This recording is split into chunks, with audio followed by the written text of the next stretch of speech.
Welcome to the 17th of May 2021 Dowsers teleconference. These talks are scheduled for the third Monday of the month at 5 p.m. Pacific, 8 p.m. Eastern Time, and last for about an hour. I'm G from Northern California Dowsers in Redding, California.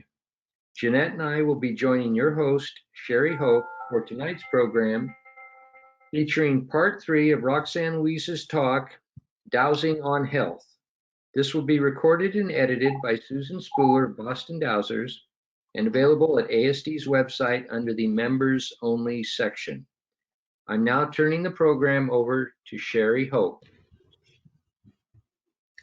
Good evening, everybody. Welcome. And, we're about 3.5 years into these programs on dowsing. So I'd like to thank everybody who's participated. And especially Susan Spooler, who is manning all the controls there. She's at Grand Central. And her chapter, whoever helps out. And the Northern California chapter, I should say. And that's with Jeanette and Barney and G. So thank you guys very much. First of all, I was talking to Tick yesterday, and he's, of course, one of our ASD trustees. And I was talking to him about the dowsing school that they're going to have for the convention. So we'd like to bring Tick on right now so he can tell you about it and about the convention itself. Can you hear me now? I can hear you. So, welcome. Okay, caller 7, mute. Okay. Tick, do you have your camera? Okay. I have my camera on, yep. And I have my, I'm unmuted. So the ASD has the annual convention on the, well, it's the 9th through the 13th. The actual convention starts on Thursday night, the 10th, and goes through the 13th with closing ceremonies. We will have the some workshops, including the basic school of dowsing, and the or the foundation course, I guess that's what they're calling it nowadays, and where we'll be teaching the standard dowsing tools and also techniques for water, map dowsing. We'll have people talking about both, and we'll have videos and live people. We'll have breakout rooms. We're using the format of Zoom, and we'll be using breakout rooms for more private instruction on the use of the tools and the various techniques as we go through them. So that's what's going on. And again, it's the basic schools on the foundation schools on the 9th all day, and then we have workshops also on Wednesday and Thursday, and then we have the convention where we have about 40 speakers and giving their presentations. Some of them on tape, some of them are videoed, but some of them are going to be live with questions and answers. So that's pretty much what's going on, and we have some, some interesting. Eileen McCusick is going to be our keynote speaker. We have Raymond Grace is going to be our keynote dowser. So that'll be kind of fun. I got a sneak peek of Raymond's speech, his talk today. He videotaped it, and our videotaped it. Geez, how old am I? And he so he sent it around as a link, so I was able to see it and preview it. So ought to be pretty interesting. It sounds good. Are you also giving a talk? No, I'm not going to be talking. I'm too busy doing volunteer coordinating and that sort of thing. So I don't have anything to say. I would like to, though. Thank you very much for asking, but not this year. Maybe next year. Oh, next And year hopefully we'll be in person next year. Well, Tick, you could always come to Flagstaff and talk. Yeah, geez, if I get out of the house, yeah, Fire a yeah, dog. that'd get you out. fire a dog.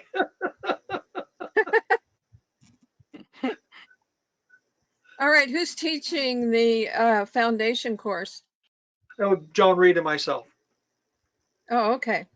And Leroy Bull's going to be there talking about maps and oh man, I forgot his name. Richard Roy, not Richard Roy. Richard. Anyway, Reardon? he's No. going to be at the Canadian there guy. I can't think Richard of his name. Roy. Roy, okay, Roy, Yeah, yeah. he came out to California last time, out in 2018. Yeah, okay. He's going to be teaching water dowsing, and as far as I know, there's nobody else. But I'm not. I've been worried about the volunteer. Joan's been taking care of all that coordination. Okay. Anything else? No, I don't think so. I think that's quite enough. Okay, so how do people register for that? Sure. You can register online. You go to dowsers.org and go to the front page, and there's a place to click on right up on the upper right hand side, and you go to the convention page. It's I'll be quite frank, the convention page isn't very user friendly in all places, but you can find places to sign up for the various workshops. They have the description of workshops, they have the description of speakers. All that information is on there. You got to go hunting for it, but it's all there. Okay, great. Thanks, Tech. I appreciate you coming on and telling about that. You're very welcome. Thank you. Thanks for inviting me. And hopefully see some of you folks there. I was going to see Roxanne Louise there anyway, right? Now, are you doing a workshop, Roxanne? No, not a workshop. I'm doing a seminar and I'm doing the 3 meditations in the morning. Yeah. Okay. So she'll be there, and some of the other folks I recognize from your hallway. So thank you very much for inviting me. Oh, you're welcome. Thanks for coming. Okay.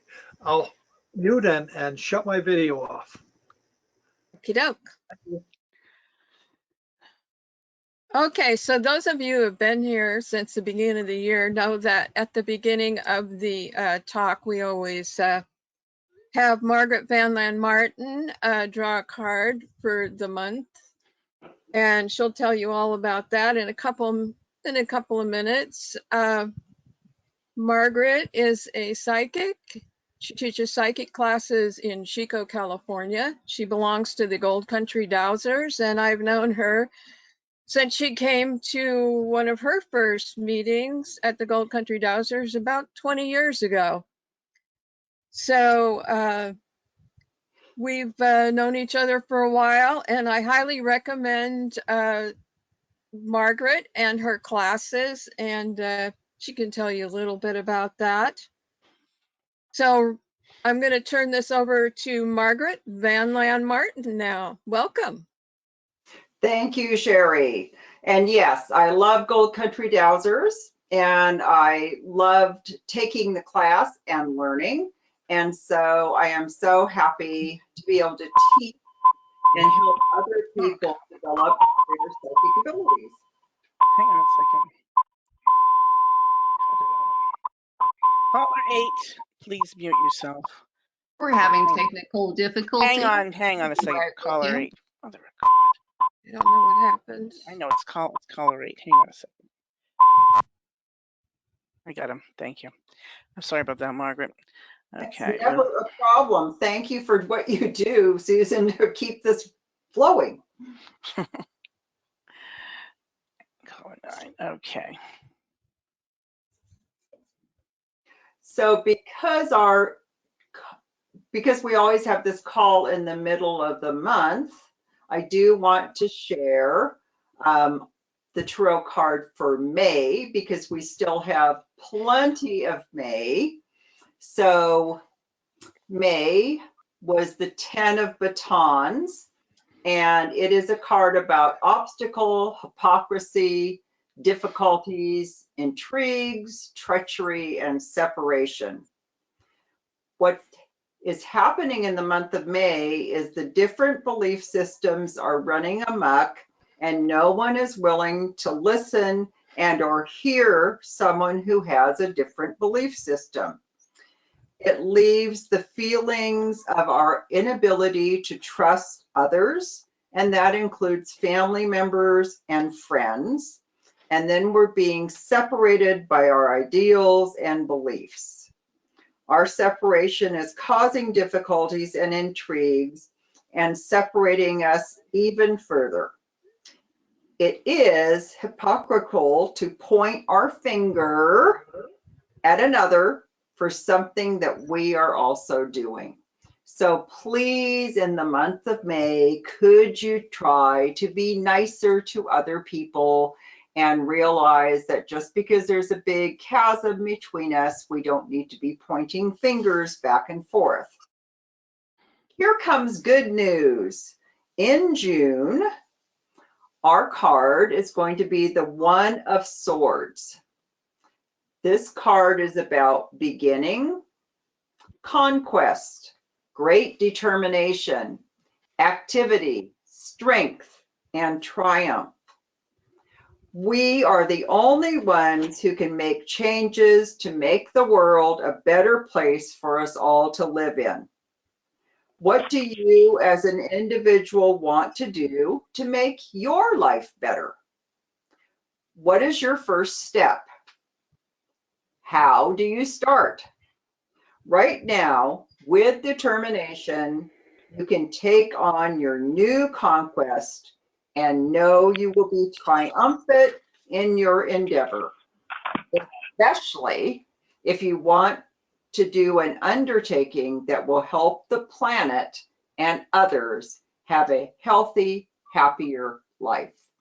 So I hope that in May we can be kinder to each other and allow others to have different opinions. And I hope that in June that we decide that we are ready to do something to make our lives better, other people's lives better, and of course, planet Earth better. Thank you always for joining me. I have a fabulous website. I love working with students and clients, and I would love to have you contact me. I will see you for our July card in June. Thank you Okay. very much, Margaret.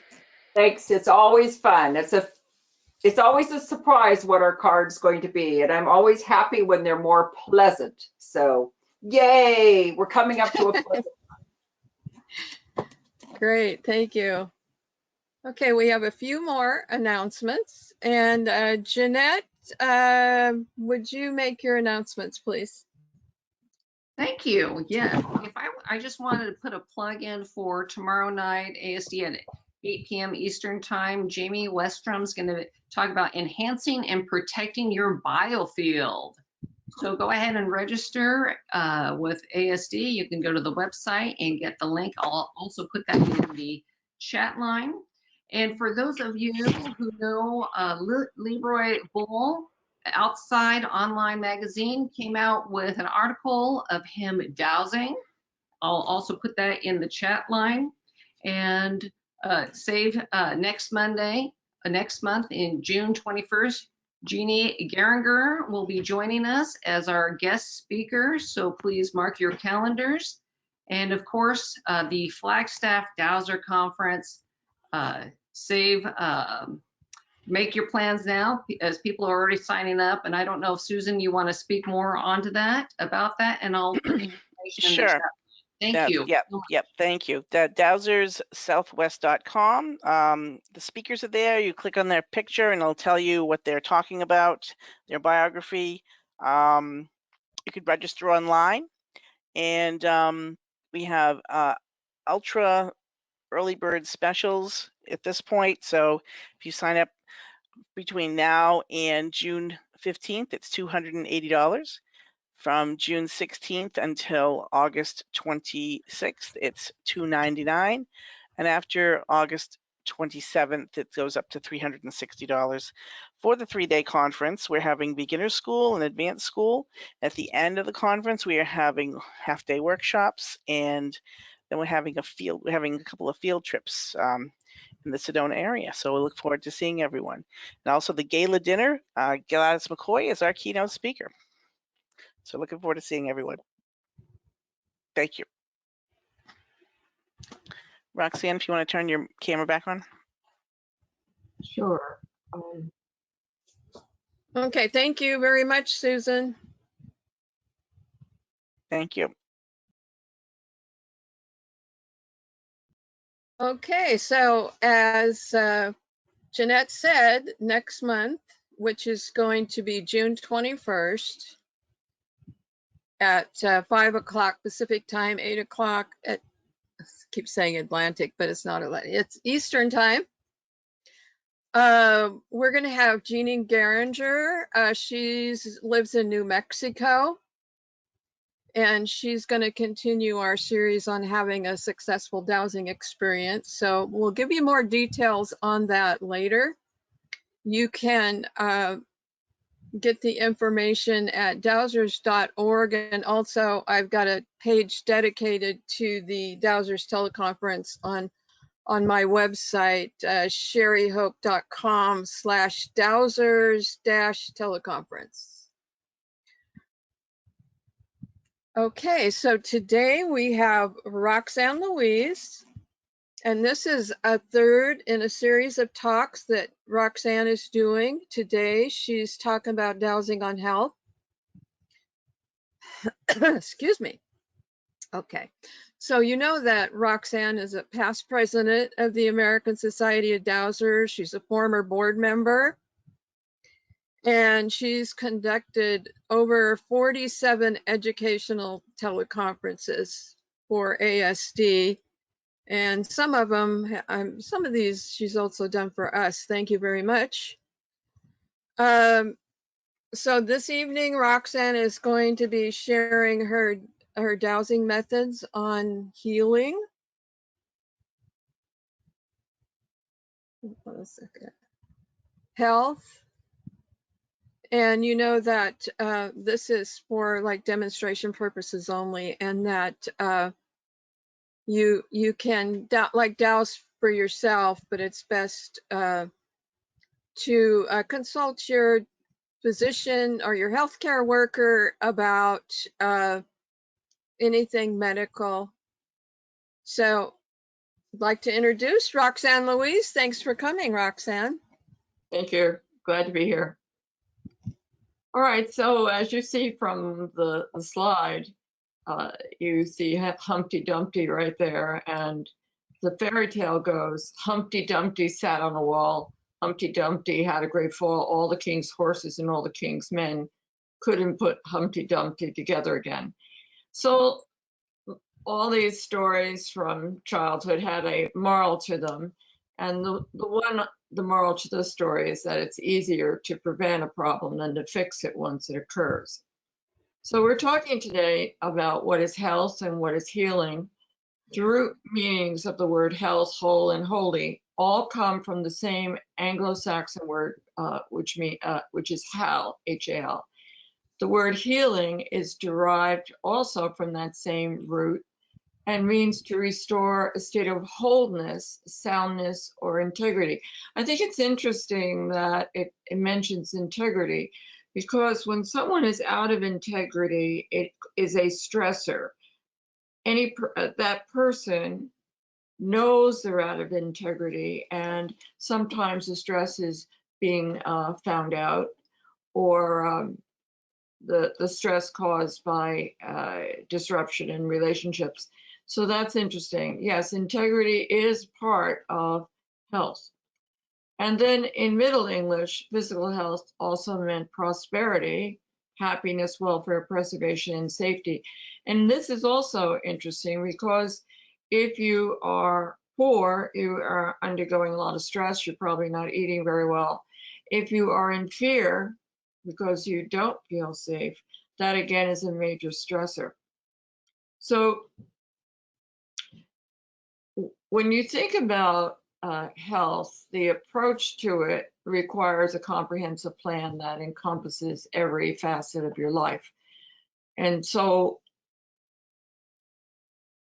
that is why allopathic physicians who might be excellent in diagnosing and in surgery and many other factors are not able to address these other facets, which can be skeletal, can be meaning and purpose, can be relationships, and so on. Many diseases, including life-threatening ones such as cancer.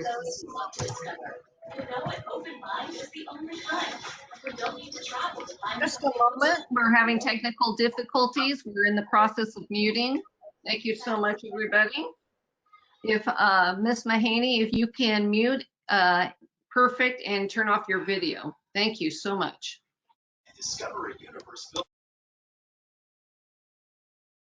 Okay, so what I was saying. Diana Mahaney, please shut off your webcam. I've just muted you. Please shut off your webcam. Thank you.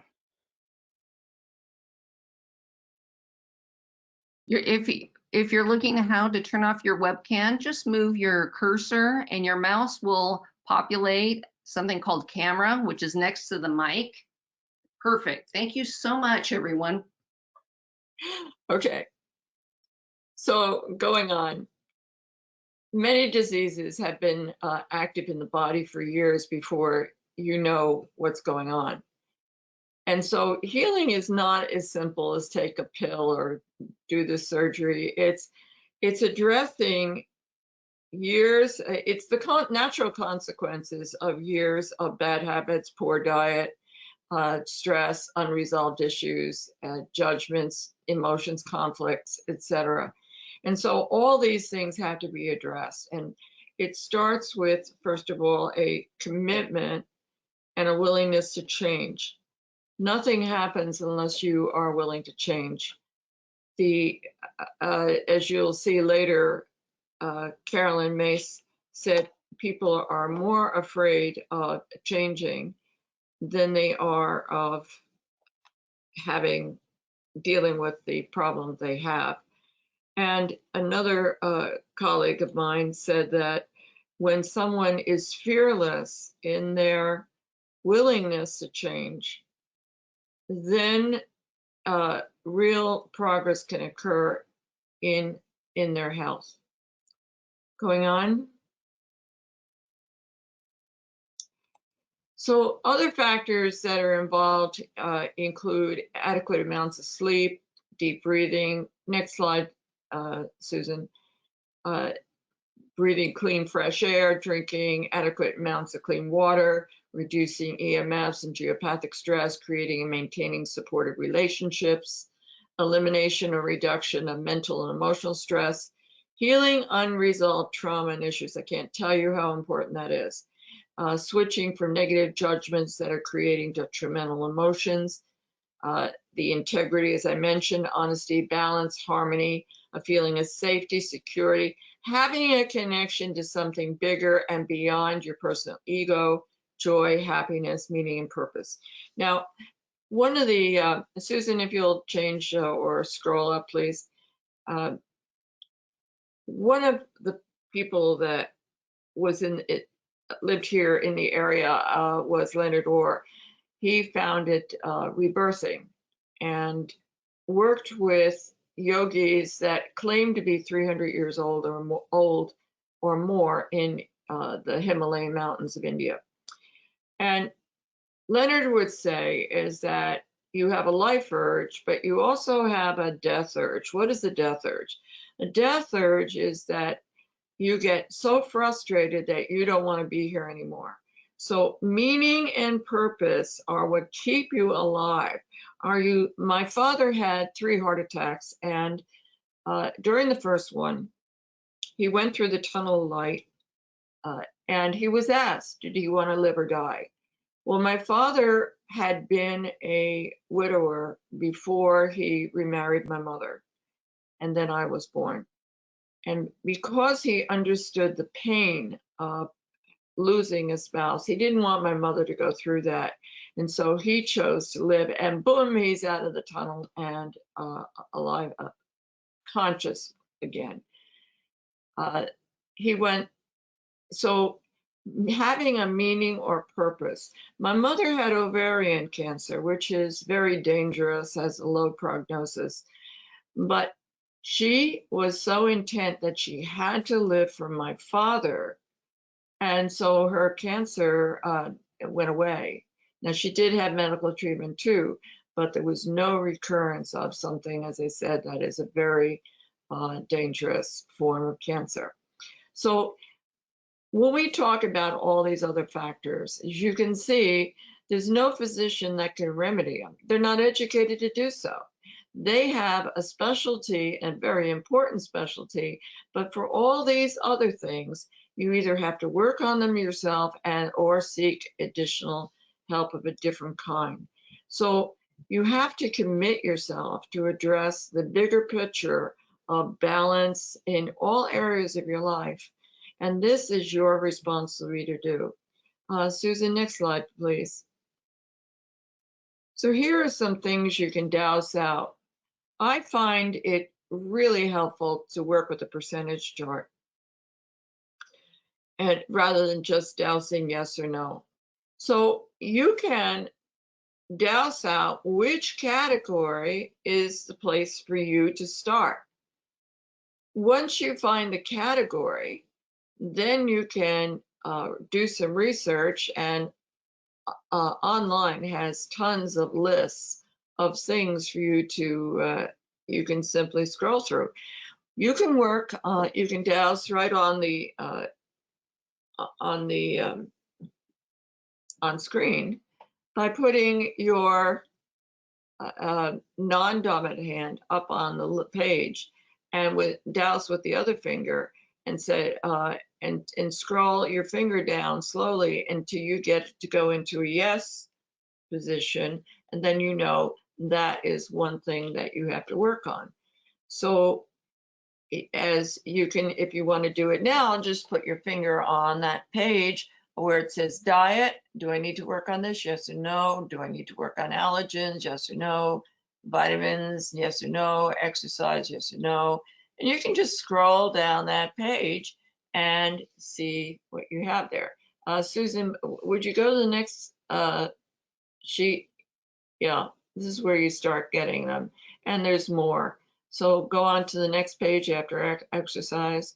Yeah, okay, body needs, helpful activities, stuck energies, all these things are helpful. Next page, you see community, meaning and purpose, love and friendship, etc. Stress, unresolved issues, beliefs, judgments, emotions, conflicts. Conflicts are important because what a conflict does is that you have energy moving out and energy stopping, and so there it's like a train in forward and reverse at the same time. Nothing is happening, but your energy is stuck there. Now, the secondary gain, for those who don't know what secondary gain is, it's a benefit you get from a problem. Now, for example, if you have a conflict about you want to go to a party, but at the party is your ex, and you're not ready to face your ex, so you can get a headache. And the headache is so awful, you have to call up the host and say, "I'm sorry, I can't come." Well, now you are off the hook.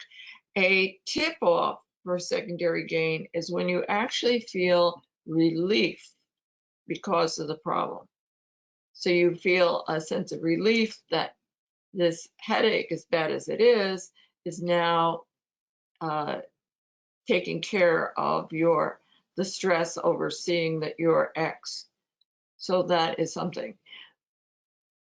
Not on that list is that illness or disease can serve another function. And so, for example, sometimes in a family, there is a black sheep. And the black sheep of the family can be a stand-in for a former black sheep. Maybe it's grandpa. So grandpa was an alcoholic and his grandson becomes an alcoholic. So if the grandfather was not accepted because of his problem, someone else down the line in the family can take the place of grandpa for the family then um, to heal their negative judgments. I'll give you another example of meaning and purpose. Many times the youngest in the family, the baby of the family, has to stay home because mama doesn't want to let go of the only child. All the rest have gone off to live their lives. And well, the way it can be done is that youngest child has something wrong with it, and that is why, so that child gets to stay home. After my father died, I moved in with my mother that day that my father died because they were so bonded together that my mother felt that they could throw her body on a funeral pyre like it's done in India. So my sister and I were the most concerned about her. So I moved in and I'm sitting I hurt my foot, so I could not walk at my ankle or something. And my foot is up on a pillow and my mother is fussing over me. And I thought, oh my God, what I did was I hurt myself so my mother would be able to continue to be nursemaid like she had been from father. And so she would have meaning and purpose. She would have somebody else to worry about instead of just thinking of her own personal grief. So illness or disease can have meaning and purpose. All right. It also can be there to get you out of a lot of other problems. I'll tell you another story. This was Bernie Siegel tells a story. He had a lawyer as a patient who was given a diagnosis or prognosis of 6 months to live. And so the lawyer closed his practice and he and his family decided that what they were going to do with that last 6 months is that they were going to move to the mountains of Colorado and where there was skiing. And he had been an amateur violinist and he joined the local orchestra. And lo and behold, 6 months goes by and a year goes by and more than time goes by and he's not dying because the cancer gave him the opportunity to let go of a stressful job, probably a profession his parents had chosen for him, and now he had the ability to pursue music, which gave him tremendous joy. So illness can serve a purpose. It can be a benefit, a way of achieving a goal that the subconscious mind thinks is more important. Okay, you can also have charts on vitality of the body, and we're going to do this later, the body systems, the organs, the glands. You can dowse out the state of your primary chakras, but on any checklist, you should always include the word other because, and Susan, would you go to the next slide, please? When you have other, if that comes up, you're not done. You haven't found the main cause or the important thing. And so you need to brainstorm and then douse out again if you have everything important down on your checklist. Now, turning on the next slide, Susan, please. Questions to ask. Now, I'm going to make some notes here. As a layman, you're not licensed to practice medicine for anyone, and without substantial education in health, in biology, and in disease and all, everything else, you can't understand the full picture that allows you to accurately diagnose either for yourself or anyone else, either on the condition or the remedy. However, you can take steps on a can't hurt basis to design a sensible program, for example, one of diet and exercise. You can also douse out which healing modalities might be most effective in exploring which professionals to hire as part of your healing team and what questions to ask of them. Now, I personally feel that you need to put together a team, not just a physician. You might want to have people that are nutritionists or herbologists or acupuncture. You put together a team if you have a serious condition to deal with. Now, as dowsing on health calls up very strong emotions of fear, and because dowsing is not 100%, and there could be serious consequences of actions taken or not taken as a result of dowsing, it's always important on important dowsing questions to take the time to ground, center, and connect to source, detach emotionally from the dowsing response. I would pray and meditate until you feel a good, solid connection. And then do the can I, may I, should I, am I ready is also something good. Finally, you need to examine your dowsing results. Now, does it make sense? Can you confirm it? How do you know if those results are accurate or not? Well, do you need to follow it up with a professional evaluation with testing? Do you need, but with the information, you can go to, let's say you go to a physician and say, I'm having this symptoms. Is it possible, or what do you think about this? You can take the information you get from dowsing and take it to a health professional to inquire more or ask for their opinion, their professional evaluation. Now, can you take action on a can't hurt basis? If you can, then do it. And then evaluate, do you feel better? So in dowsing, if you were going to douse out a well, you want to know, did you find the well? Did it have the water? Did it have the quality of water and the amount that you were dousing was there? So how can you get feedback when you douse on health questions? Are you feeling better? Is your life making more sense? Do you have more energy? Are you sleeping better, etc.? Okay, so on a scale of 0 to 100, with 100 being optimum. Next page, Susan. Yeah, thanks. What's the overall state of my health at this time? So why don't we do this? Put your feet flat on the floor and let's do a little bit of dowsing. So if you have a pendulum, pick it up. And with your feet flat on the floor, I want you to literally suck energy up through your feet, up through your legs on the inhalation. So literally pull it all the way up your head, and as you exhale, allow that breath to go back down your body and out your feet. So let's do it.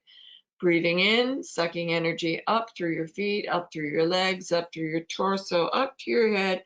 And as you exhale, allow any tension or stress to go out, down your body and out your feet again.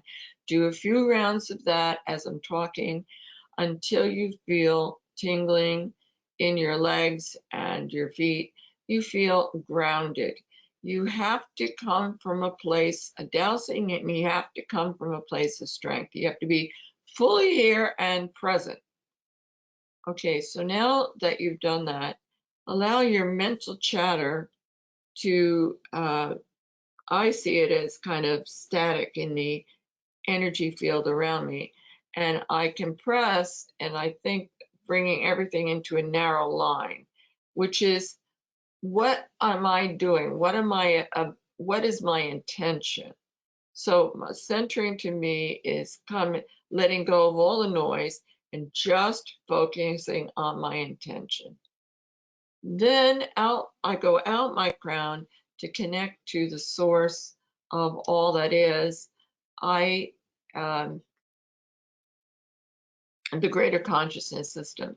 Now, that's also connected to your soul, your high, what you call your high self. So let's do that as well. So you can even pick up your pendulum and say, all right, am I grounded? And I'm getting a yes. Am I centered? Yes. If you're not, say, please center me now. Please connect me to the source of all that is, that loves me completely and tells me the truth. Take action on the pendulum. Let me know when you're done. Okay. I get a twitch as confirmation. I'm not St. Vitus dance. It's my own little thing of how I know something's happened. Okay, so now take if you have a percentage chart, great. If you don't have a percentage chart, use your hand. So my thumb will be 0, my middle finger is 50%, and my pinky on my left hand will be 100%. So on a scale of 0 to 100, with 100 being optimum health and functioning, what is the overall state of my health at this time? And see what you get. Okay. On a scale of 0 to 100%, what is the overall state of health and functioning of my circulatory system? See what you get. Of my heart. Of my lymphatic system. Of my digestive system. Of my elimination system. Of my, what is the overall state of my skeletal system? The density of my bones. What is the overall functioning of my vision? Of my hearing?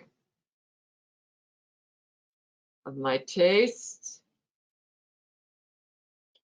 Smell? Sense of physical balance? What is the overall functioning of my brain functioning? My coordination? My breathing? What's the overall state of my lungs? My joints? Metabolism? Blood pressure? Pancreas? Thyroid? Thymus? Kidneys? Adrenals? Teeth? Colon? Intestines? Stomach? Heart valves? Spleen? Veins? Pituitary gland? Pineal gland? Reproductive system? Gallbladder? Appendix? I get a 0 because it's not there anymore. tonsils, also not there anymore, etc. Okay, so once you start seeing things that are lower, then the next thing you can do is ask, all right, is there something I can do to improve that? And then make a list of the possibilities. And again, always include the word other on all your lists. And then say, all right, once you make your list, what's the most important thing I can do to improve my overall health? And then once you get it, then say, give me the percentage of importance on that. So if you see that it's exercise, for example, or yoga, or Tai Chi, or Reiki, or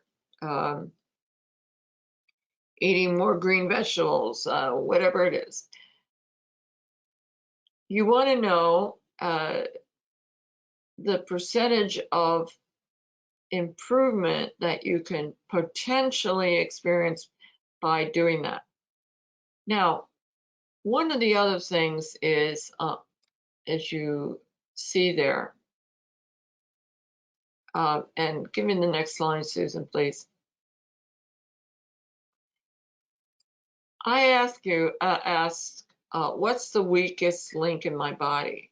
Now, if you have a chart of the body, and there are many books or even online, again, there are diagrams.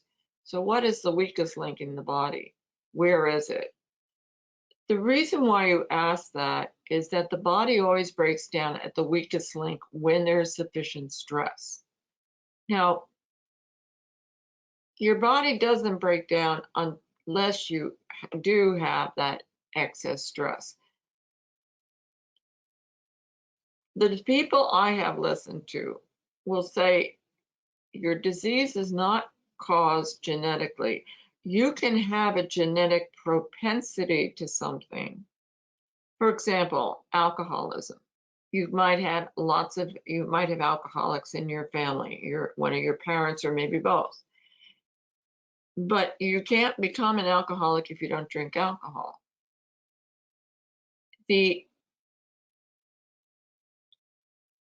There's other things that you inherit, not just genetic. So for example, let's take diabetes as an example. You may inherit a problem in digesting sugar or using sugar properly.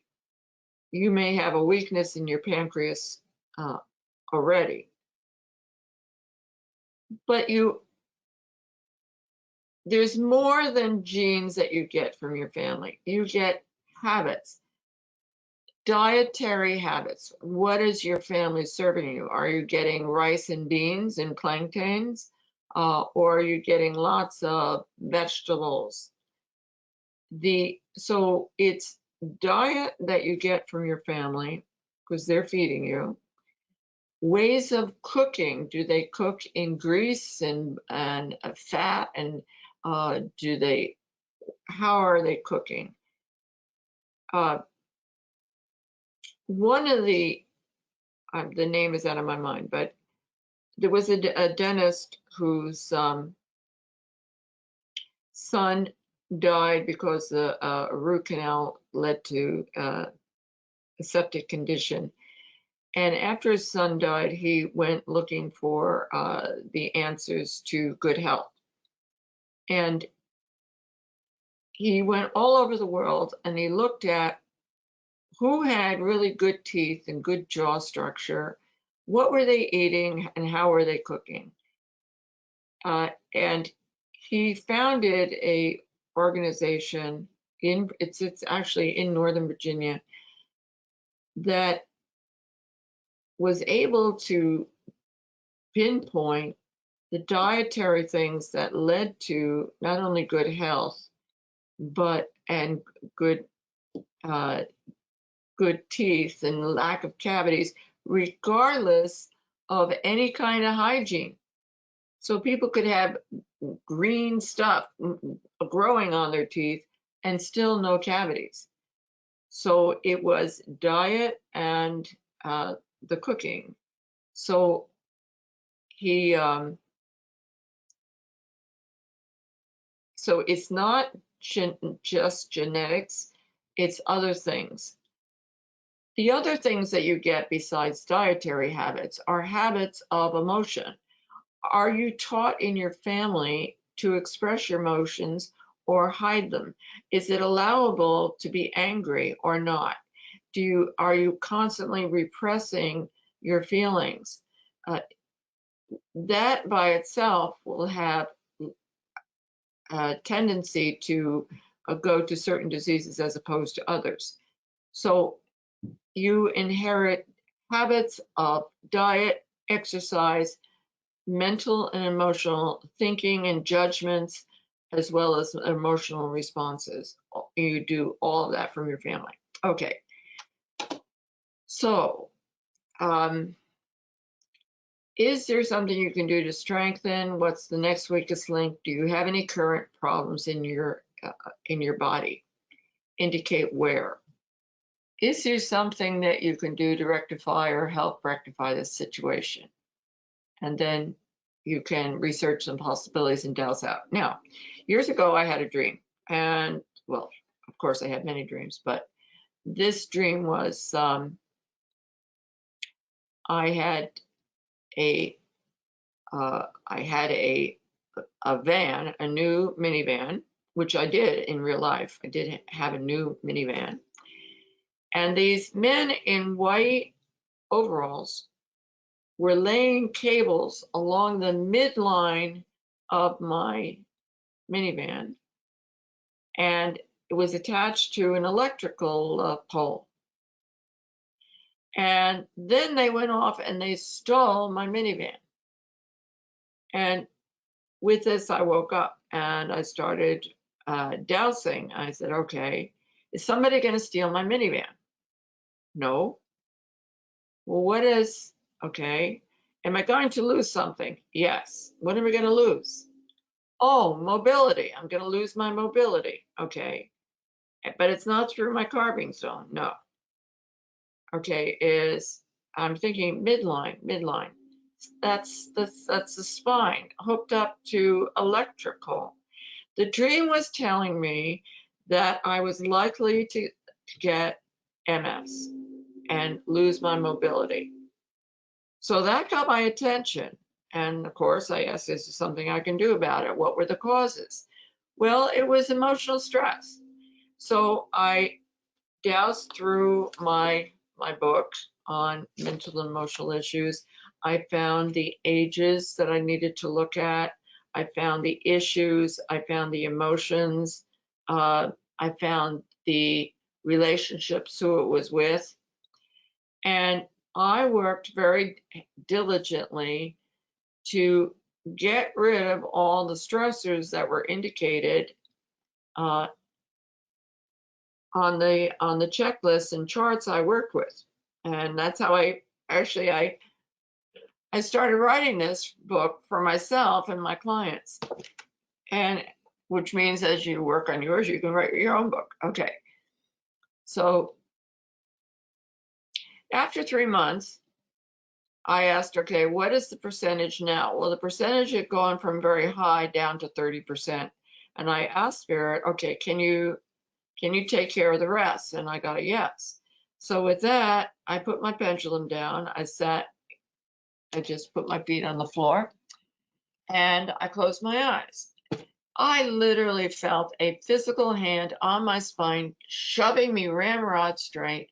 And this electrical energy was running up and down my spine, up and down my spine. And finally, there was a sharp ping, and it was all over. It was several minutes. I don't know how long, but it was several minutes. I never got MS. Now, I had never been diagnosed. So was that real? But something happened. And so you can also ask for healing, spiritual healing, which I've done more than once. And that can be part of the dowsing. Okay. Now, next page, please. So, am I currently at risk of developing any problems in my body in the future? Indicate where. Is there something I can do to prevent that? That's all part what I was talking about. I mentioned about genetically inheriting a propensity and to what degree it'll make a difference. Do I have a propensity of developing X disease because of diet, lifestyle, habits, addictions, default patterns, or mental emotional reactions? Okay, next slide, please. All right, now I'm going, okay, Susan, you can leave that off for a moment.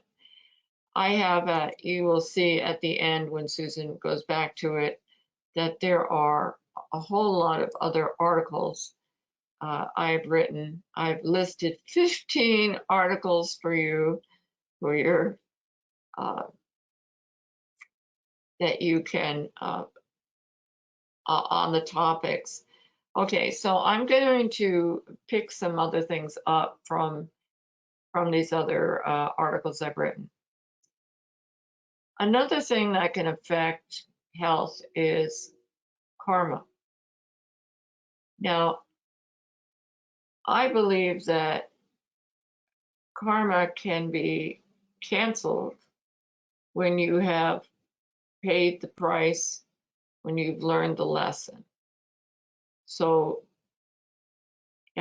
in some cultures, they think it's their karma or destiny to have X problem or illness. But you can ask, can I heal this karma? Can I, and if once I do, can the reason or purpose, remember I told you illness or disease can have a positive intention.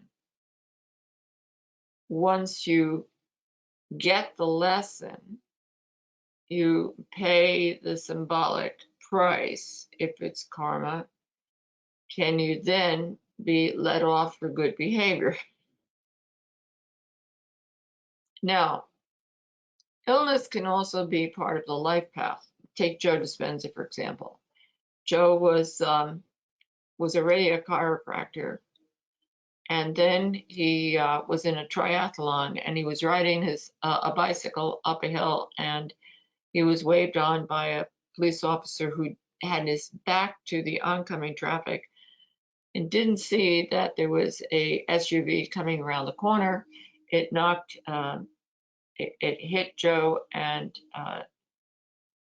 it did a real number on his spinal column. So he was told he would never walk again unless he had this major surgery with a rod in his back.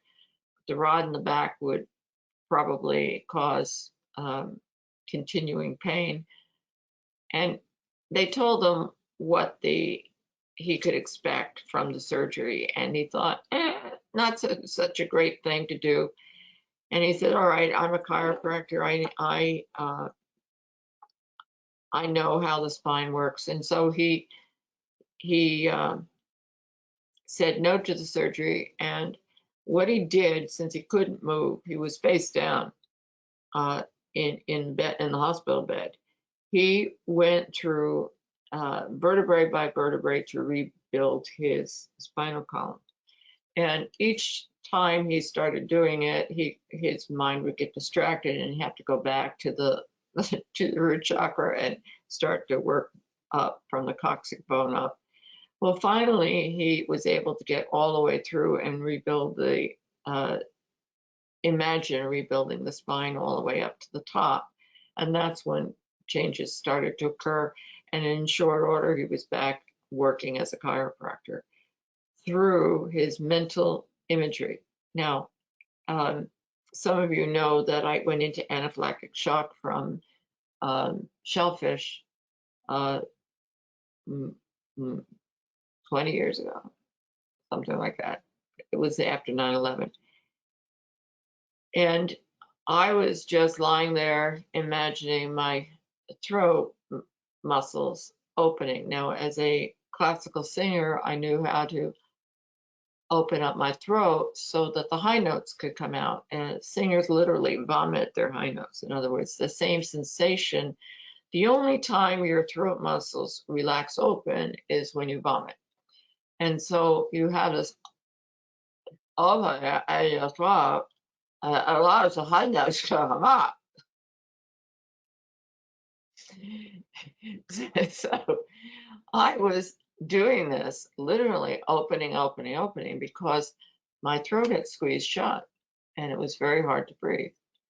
And I kept imagining this opening sensation, like, and it was I was pulsing it open. And the doctor, whose name was La Morte, which means death, Dr. Death, said that discharged me in about an hour or so. And he said, you did this yourself. My drugs wouldn't have worked for 8 hours. So you can, my point is that you can combine mental imagery, prayer, meditation, energy work, spiritual healing, and dowsing can all be part of a package. Now, you can have a soul contract, which is ask if the disease or the, again, is a part of a soul contract. But as I said, once you get the lesson, many times you can then let go of the rest of it. The psychic attack, energy vampires drain your energy. That might be something you need to deal with. When you find mental or emotional issues that are related to the health problem, you always have to go back to the very first time that it happened and heal all significant events. Last month, I talked about the infinite intelligence process, and you can work on healing the root cause of any of the issues that are damaging your health without knowing, without reliving it, you don't have to do a past life regression at all. In fact, the unconscious healing modality is faster and it's more effective because you don't get bogged down in storyline. All right. Imprints, that's another thing. Negative beliefs, judgments, stuck emotions, genetics, absorptions from ancestors, culture, and community. In some cultures, they have a feeling of victimization. That, again, is going to depress your energy field. Okay, fascination or focusing on a problem. Some energy healers end up with the same diseases as their clients.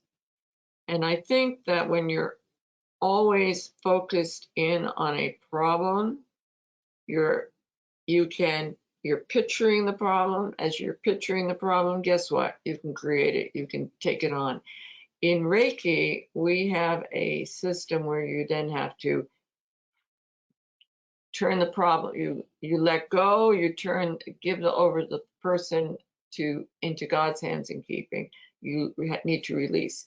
If you lead a psychic channel open between you and someone else who's sick, their stuff can back up into you. So if you consider that illness or disease has a frequency, you don't want to, it's one thing to tap into that frequency and then shift it. It's another thing to stay tuned to their channel. You need to then disconnect that channel, that link, that frequency. So you always end, if you are doing healing work for somebody else, you always have to end with focusing on health for yourself. Okay. Metaphysical meanings. Louise Hay has written two books, Heal Your Body, Heal Your Life, which give some clues, the metaphysical meanings to illness. So you can look up your issue in her book, one of her two books, and there are lists of this online as well. And then you can dowse out, is this relevant to me? So the now another chart you can write on dowsing. Let's say you find that stress is the issue. Well, then make a chart on stress management aids, things like EFT, self-hypnosis, emotion code, infinite intelligence process, music, prayer, meditation, journal writing, things like that. Now, health issues always cause more health issues. And so one of my hypnosis colleagues said that, I think it was Stephen Parkhill, he says that you can always predict who's going to get sick by the people who are already sick. And we were concerned during the past year about protecting the elderly because the elderly already had health issues. And so people who have a weakened immune system are more likely to get more things. So and that makes it harder to heal. Now, illness comes out of patterns, habits, and lifestyle. So detrimental patterns of habits of any kind. As I mentioned, healing will require change, always require change. Now, when I mentioned that illness or accidents can have a positive intention, I mean, if you have, right now, if you have a health issue, you can pick up the pendulum right now and ask, does this condition have a positive intention? Yes or no? Now, if you get a no, you can ask another question. Can I learn something from it anyway? And in which case you want to perhaps jot down some things that you can learn from it. So what can you learn from the situation to make your life better? What can you do to ensure it doesn't happen again? How can you make something good come out of this? How can this help me to grow? What is my body trying to tell me?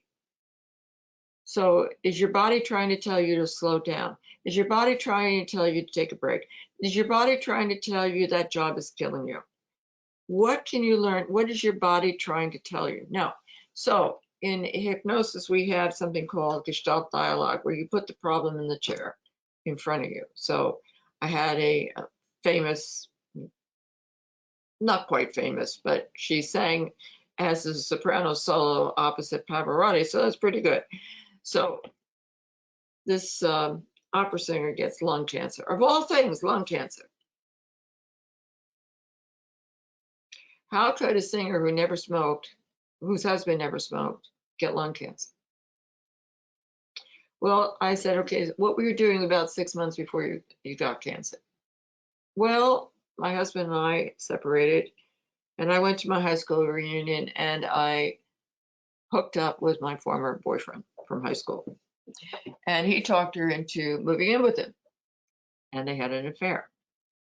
And so even though she was separated from her husband, she had guilt over that. And after 6 months, she said, I came to my senses and I went back home. Then she comes down with cancer.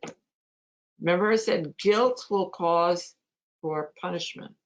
And how did she punish herself? In the most severe, worst way, because a singer can only sing from lung power.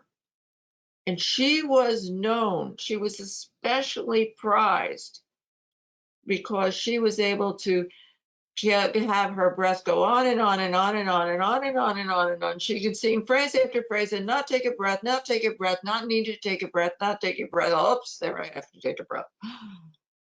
She was known for her long line, but because the lung cancer, one lung had to be cut out. So what could she, so we have to deal with guilt, healing guilt. Next thing was, what can you learn from this? How can we turn this situation into a blessing? Tell me if okay, tell me I'm crazy, but what good came out of this crummy situation? Oh, my daughter and I resolved our relationship. I'm back with my husband. I'm spending time in the community. The people from church were coming to her house every day and bringing her lunch. They were serving her. She had to learn to be an ordinary person instead of the prima donna. She now was just a member of the community. And they loved her. And so she was able to actually just accept the love that was there for her. Sometime later, I feel her come into me. I smell her perfume. And I call her by name. I say, okay, we've got to work on this. I'm talking to her telepathically. We have to work on this guilt issue. And she says, it's too late. I said, it's never too late. We've got to deal with this. You cannot go hold on to this. And so I telepathically lead her through an NLP technique. I found out afterwards she had actually died. She was dead. That's what she came to me because after she died, but we still ran the exercise. So what good can come out of this? How can I help me to grow? How can I turn it into a blessing? Now, many doctors will say that all illness comes from stress. Now, stress is not just mental and emotional. Toxicity is stress.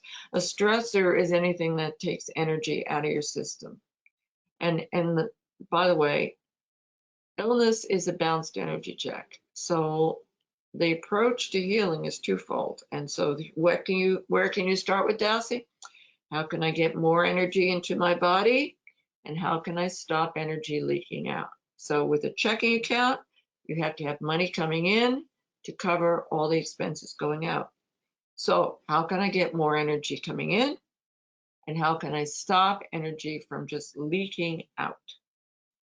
I noticed when some of us were dowsing on people who had the vaccines lately, they were able to see holes in their aura. So there was energy leaking out.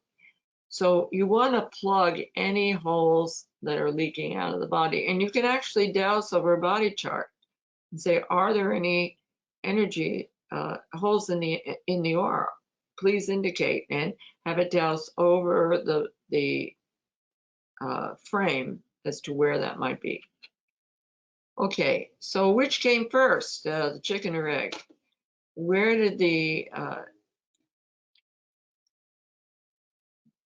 so stress causes illness, but then illness causes stress because illness causes financial problems, worry, expenditures, inability to work, inability to do things you used to do.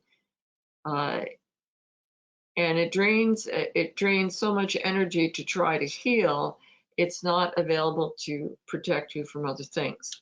Now, besides Louise Hay as being one source of a clue as to what was the root cause of the problem, there is German New Medicine, which is very interesting. A German oncologist by the name of Dr. Reiki Gerd Hammer was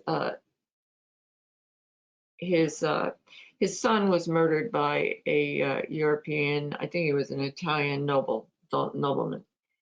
And because it was a nobleman, the nobleman was able to skirt arrest and consequences for this murder of Dr. Hammer's son. But the nobleman didn't stop there. He actually persecuted Hammer, so he had to couldn't do medicine in that area anymore and had to move. But anyway, Dr. Hammer got cancer of the, and so did his wife, both in the reproductive organs, and which of course were related to sun. And so he thought, that's interesting. I wonder if the shock that I experienced was causing my cancer, and of the specific type of cancer. And so he went through his patient brain scans, and lo and behold, he was able to find that people with the same disease had the same spots in the brain. And so he actually got to a point where he could diagnose disease by looking at the brain scan. And it wasn't just cancer, it was cancer of specific kinds, and where in the body the person had cancer.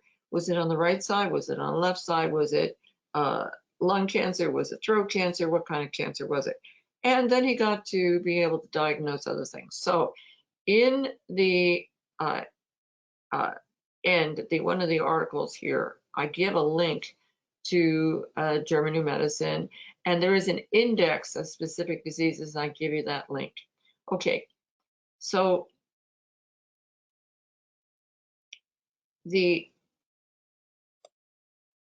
Bruce Lipton has also talked in the Biology of Belief, and I had a lot of conversations with Bruce before he became famous.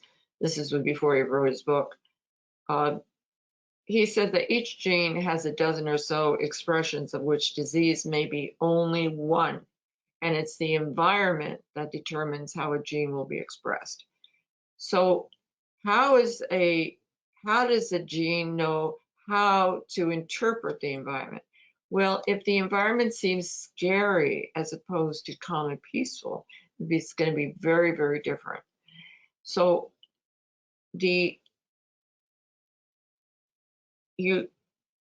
it's not the emotion is not the originator. It's the judgment made about something that determines the emotion, and then that emotion then determines the physical outcome. So you start with a judgment about what happened, and that judgment creates emotion. That emotion creates the consequences. All right, so there's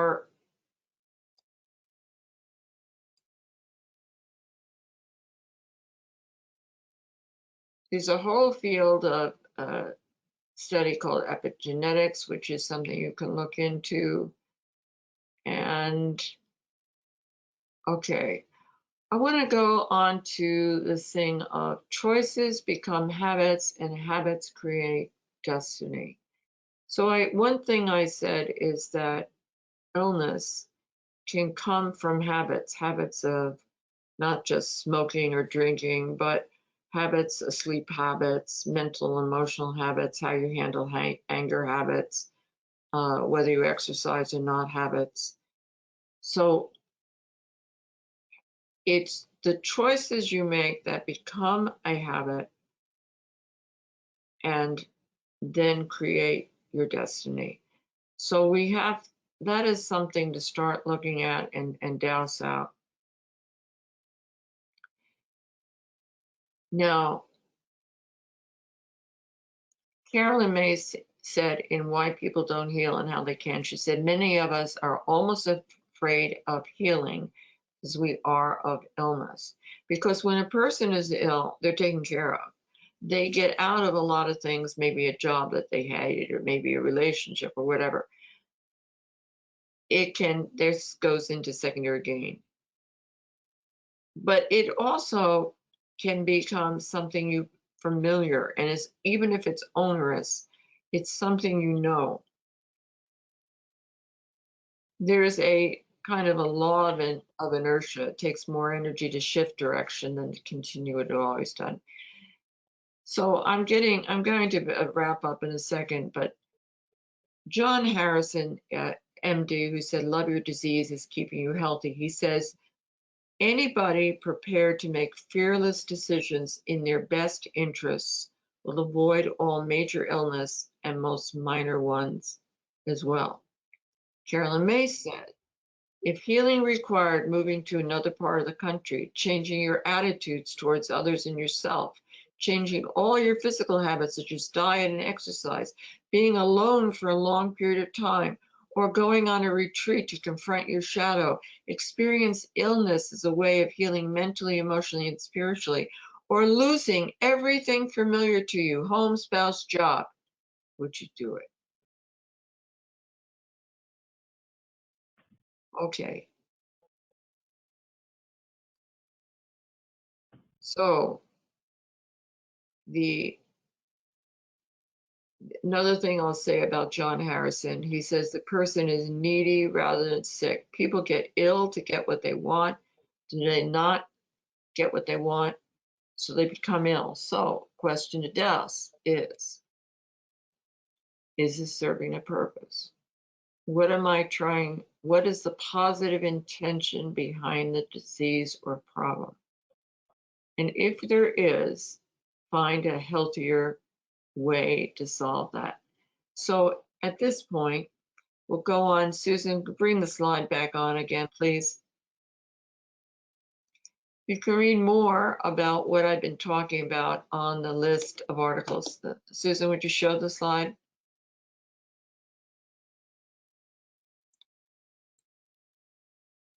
Okay, so here are some of the articles that you can look up on my blog. Did you notice spontaneous remission of disease, language and metaphysics, prayer and healing, secondary gain, dowsing on the coronavirus, basic dowsing guidelines, German new medicine. And Susan, I think there was one before that. Wasn't there more articles just before? Go to the slide before it. Yeah, dowsing on health, locating and clearing the mental emotional drivers of disease, mind-body healing, stress connection, German new medicine, what if illness was a choice, anatomy of an illness, and when someone says there's no cure. So those are some articles. Go to two more slides. Okay, so here are some things that I've done. I've written 10 books actually, but here are some laminated charts. Next slide, please. This is my main dowsing book, Therapeutic Dowsing, Telepathic Healing. And accessing more is the topic I talked about last month. It's a wonderful way of, again, doing unconscious healing. Next slide. Now, I bring up anger because anger is related to a lot of health conditions, and I give you many strategies to do that.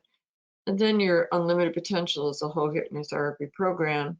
I have 3 volumes in Reiki. In the 3rd volume is including mind-body healing. The 2nd one is mental and emotional healing and distant healing, and the 1st is hands-on healing. Next slide. And finally, oh, okay. And finally, there was something on my bio, but that's okay.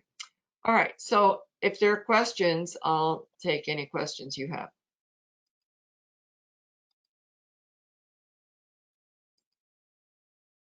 So I'll read the questions here. Explain, put the problem in the chair. Okay, so with my opera singer, I said, okay, put the cancer in the chair in front of you, and she did. And I said, tell me what it looks like. It's a black blob. And I said, why are you in my client's body? And to help her get to know herself. Oh, now that was very telling. Now I told you she was a prima donna opera singer, and a prima donna has always makeup, hair, costume. I mean, her clothes. She is on stage everywhere. She goes to supermarkets. She has to be still the prima donna because people who know who she is can come up to her. She can't be in dirty jeans with holes in them. She can't look like I was going to say Walmart, but she can't look sloppy. She's always on stage. So she knew herself as prima donna, but not as neighborhood person, not as mother, not as just wife. And so what cancer did was give her a way of just getting to know herself as a human being. So that's putting the problem in a chair and say, why are you here? What are you trying to do? Is there something you want to say to my client? What do you need from her? What does she need to do for you? So you can have a dialogue with this illness that is now in front of you. It's dissociated, it's out of you, and it's in front of you, and you can now have a conversation. That's Gestalt dialogue.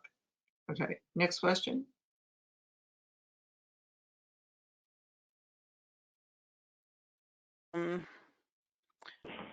Some people saying love hearing your personal stories. I am not seeing any questions unless someone speaks up and talks. Okay, Roxanne, this is Sherry. I'm wondering what books you would recommend to the listeners today that you have written so that they can continue learning more. The one I would say you start with is this: therapeutic dowsing, telepathic healing. It's 240 pages with lots of charts and checklists on all kinds of things, on the body, on needs of the body, on issues, on emotions, on issues, healing modalities, attitudes, events, ages, relationships, traumas, fears, secondary gain. It's really a wealth of it. And my website, roxannelouise.com, gives you a lot more details on what's in the book. There's more questions, Roxanne. Someone's asking, is it possible to obtain a copy of the slides from this presentation as well as all of the wonderful website links? And then someone else, okay. I have PDF, and you can, I sent it to Sherry, and that can be sent out, or you can just write me, roxanne@roxannelouise.com, and I'll email it to you, and I'll have a lot of the links. Now, do I use LRODs or a bobber with the charts? No, Okay, I see that. yeah. So something, and as far as the pendulum is, you want something with a point. Now this is a Karnak pendulum, and I like working with metal because I drop it and it doesn't break. I've broken a lot of crystal, and the crystals periodically have to be charged, cleansed. Metal, not so much. So, and I like the weight of the metal, and these things are personal. There are some pendulums, as you know, that have special properties to them. This has a chamber. People who are new to dowsing may not know you can have you can put something in. A witness chamber. Yeah, exactly.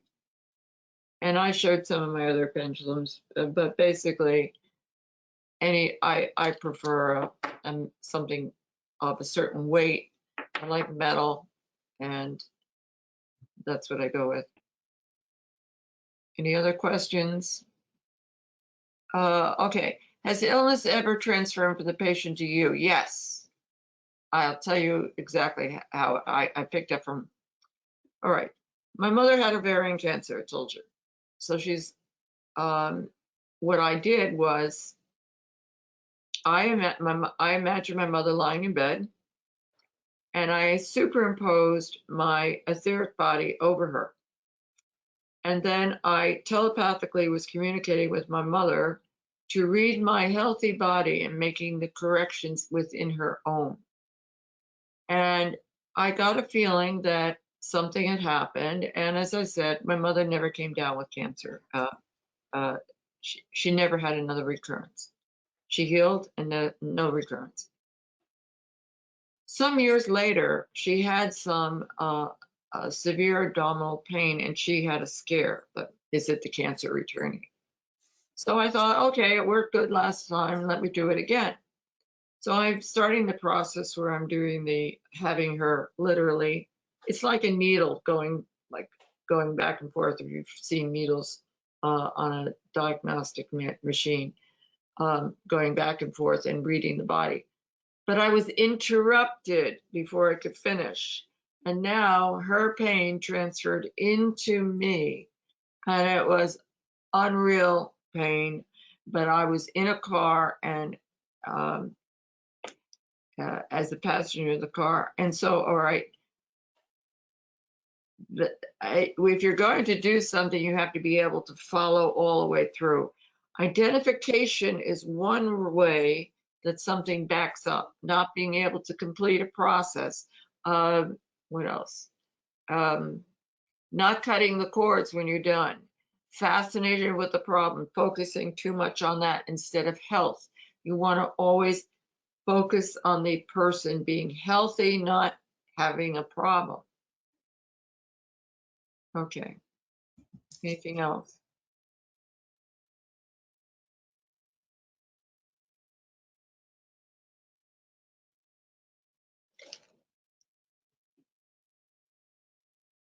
You can do a lot of dowsing to clear stuck energies. You can use dowsing to ask, can I increase the functionality of a particular organ or gland? Many times you'll get yes. I frequently say I access, download, and activate a template for a healthy, vibrantly alive body. And I imagine pulling that down. It's sort of like a map or instruction book to where it needs to go. Any other comments or questions?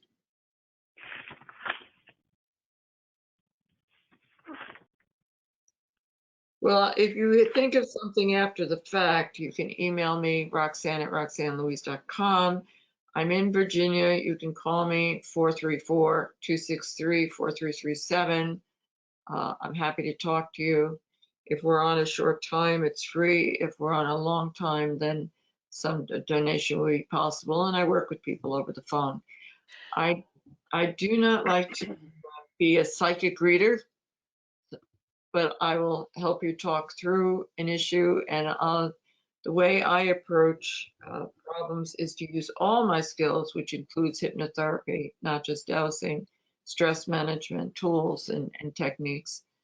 So it's part of a whole integrated package, not just tell me if I have this condition or that condition or whatever. Question, do you do personal consultations? But you kind of just answered that. Yeah, but you call me up first and tell me what you want to work on, and I will tell you how I work on it and if I work on it.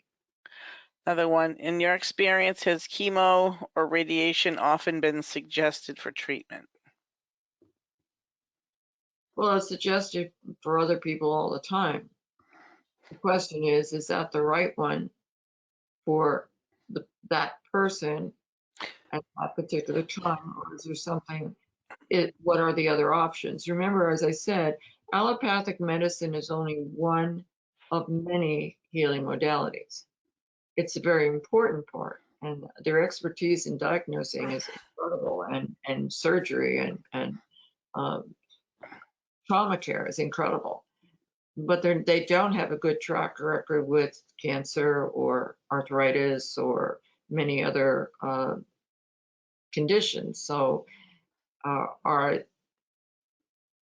there's a a lot of ways, if you're talking chemo radiation, if you're talking about cancer, there are a lot of other treatments as well, and you want to see what's involved. But the thing is, you always have to ask, what was the cause? What caused this to happen? What were the factors? Maybe not one cause. It might have been, Dr. Hammer says it's a very strong emotional shock. But it could be a multiple effect, all put together. And you have to, okay, it's two kinds of Christmas lights. One string of Christmas light, the light bulb goes out. You clearly see which one is bad, and all you have to do is replace one bulb. But then we have the Chinese light bulbs, where the light bulb, if the light bulb is bad, they all go out. And that's None- that's in series, and the other one is in parallel. So if they're in Right. parallel, you could just replace the one bad one. Right. So you have to go through every stinking one to find the one that's out. And so illness can be that way. Sometimes you're lucky and you know exactly what it's causing it and you can fix it. Other times you have to go through this, that, and the other thing until you get all the things lining up. Any other questions? No, don't see any more.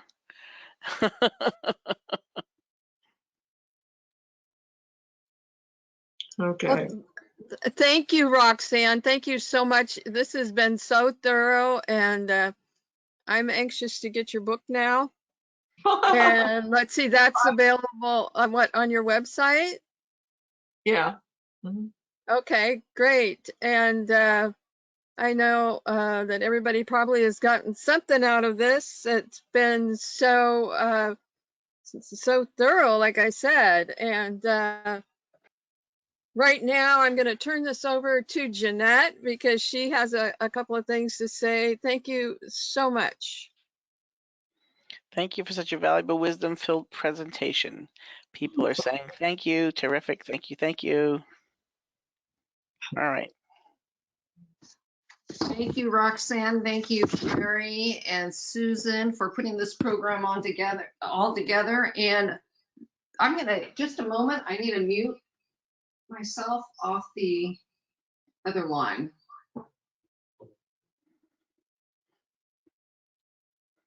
Okay, we're good. Okay, if I'm going to start from the beginning, Roxanne, I just want to say Roxanne Louise is a national honored hypnotherapist, dowser, Reiki master, and author of 10 books. She is also past president and former board member of American Society of Dowsers, for whom she conducted 47 educational teleconferences. Roxanne has received 7 awards from prominent hypnosis organizations, including 2 for Lifetime Achievement and 2 from ASD. She integrates multiple modalities for mental and emotional healing, stress management, mind-body healing for a powerful synergistic effect not possible with one modality alone and in a way not previously done by others. Roxanne is located in Central Virginia, and she has completed our very first 3-part series, How to Have a Successful Dowsing Experience. Part 1, we were delighted to find out about writing the perfect exact questions that we need. Roxanne showed us how to use a chart and pendulum. And for those of you who need reminders, you might want to go to the ASD website, and that was March 15th. And part 2 was the Infinite Intelligent Process, which she has wrote an exceptional book, and it talks about charts and how we can all take responsibility for our health and thrive in this world. And of course, part 3, Dowsing on Health. It's interesting how we did a 3-part series, and that's the Trinity and communication effort. And I want to thank Roxanne for telling us about we have to have a willingness and a commitment to change. Yes, if we want to thrive, we want to be happier, we want to be whole, and we want to have that responsibility of balance. And one way we can do that is looking at charts. And whether we're looking at community and meaning of purpose and our relationships, our love for ourselves and for others. And one way we can balance ourselves is to douse, pray, meditate, and we take on our personal experiences. And if there is a health challenge, well, what's the reason behind it? If we do not attach judgment, then we can thrive and be healthier. And Roxanne, you were able to give an exceptional, transparent personal experiences throughout all three parts. And I want to thank you because it just shows how matter of fact you are, and it's just an experience. How can I learn from this? And what is the next process for wellness? It's an opportunity for all of us to become better dowsers. Of course, who else better to douse but ourselves? We want to become the healthiest we can possibly be. If we have stuck energy, Roxanne says, well, use a chart, you know, from 0 to 100%, and we can just check ourselves regularly to see if we are centered. Whether it's our circulatory system, our heart, lungs, digestive system, elimination system, skeletal, and so forth. We dowsed a baseline today of where we are, and then we can douse, well, what's a way to improve? What is the next most important thing I can do to improve my health? And I can't think of anything better for ourselves. Our health is certainly our greatest wealth. And what is the weakest link? Okay, well, we know that a challenge might be the weakest link. It's an opportunity to look at ourselves. How can we increase our health at the weakest link? And of course, our family. Well, we come into our family for a bountiful learning experiences. What kind of habits and dietary and exercise lifestyle choices have we made? Can we improve upon those?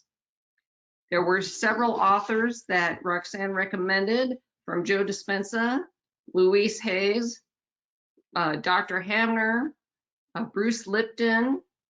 There's always an opportunity for healing. And if we focus on wealth, the wealth of healing, as opposed to the disease, dis-ease, or the illness, certainly that will increase our chances of healing ourselves.